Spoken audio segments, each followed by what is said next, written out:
Hello, my name is Michael Whiteside. I'm an application engineer here at Alicat Scientific.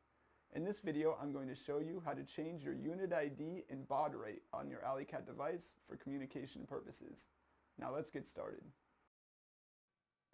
In order to change the unit ID and baud rate on your Alicat device, we will hit Menu, Advanced Setup, Communication Setup, and we see that it is set for RS-232 serial with a unit ID of A and a baud rate of 19,200. We can change the unit ID simply by clicking that and say we want to change this to E. We will hit Set. We go back into that menu and we can change the baud rate to a wide variety. We will change it to 9,600 here. And that is how you properly change the unit ID and baud rate on your Alicat device.